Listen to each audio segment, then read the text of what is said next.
Pinjol Shopee, Akulaku, Kredivo, Adakami, dan beberapa puluh pinjol lainnya akan blokir data nasabah. Nah, ini apakah menjadi hal yang berbahaya atau justru menjadi hal yang menarik? Nah, di sini saya mau bahas buat kalian.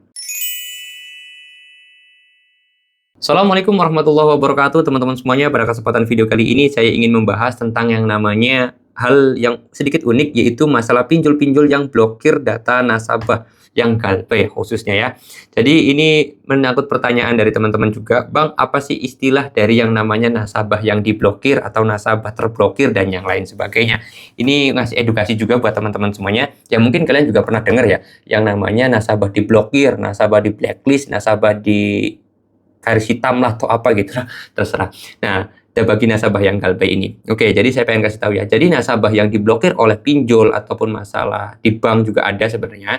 Itu adalah nasabah yang sudah tidak bisa lagi meminjam di pinjol tersebut. Kalau di pinjol ya. Contoh kecil kayak saya nih. Saya itu adalah orang nasabah atau orang yang diblokir oleh pinjol Akulaku. Jadi biasanya kenapa kok diblokir? Karena gini biasanya ya.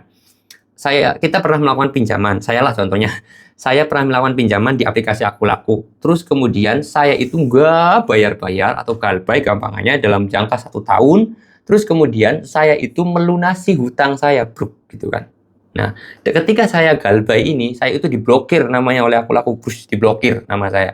Nah, ketika saya melunasi hutang saya hutang, katakanlah hutang saya lunas, lalu ketika saya minjem lagi di Akulaku, itu ditolak.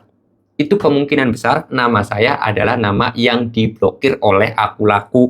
Jadi saya tuh nggak bisa minjem lagi di Akulaku. Tapi kalau saya minjem di Shopee, bisa nggak? Mungkin bisa, karena nama saya itu nggak diblokir oleh Shopee. Seperti itu ya teman-teman semuanya. Ya mungkin kalian juga pernah lah ya, atau mungkin dari kalian itu pasti ada yang pernah ngalamin, kalian pernah minjem di satu aplikasi, kalian udah ngelunasin di aplikasi tersebut. Terus tiba-tiba kalian mau ngajuin pinjaman lagi, tapi ditolak atau nggak diterima. Nah, itu biasanya nama kalian itu diblokir. Dulunya mungkin kalian pernah telat bayar atau pernah nunggak sampai berbulan-bulan. Itu bisa jadi nama kalian itu diblokir di pinjol tersebut. Seperti itu ya teman-teman ya.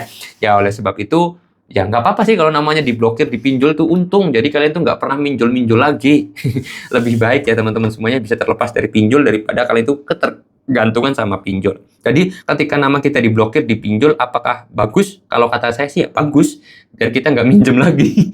Kalau misalkan kita nggak diblokir, kita nanti kecanduan pinjol, itu lebih repot sih kalau kata saya ya. Kalau nama kita diblokir kan kita bisa minjem lagi, minjem lagi, minjem lagi. Dan itu nanti malah kita ketergantungan terhadap pinjol. Jadi alangkah baiknya nama kita diblokir aja udah, biar kita nggak bisa minjem-minjem lagi. Nah, apakah semua pinjol bisa memperlakukan pemblokiran, Bang, terhadap nasabahnya? Semua pinjol bisa.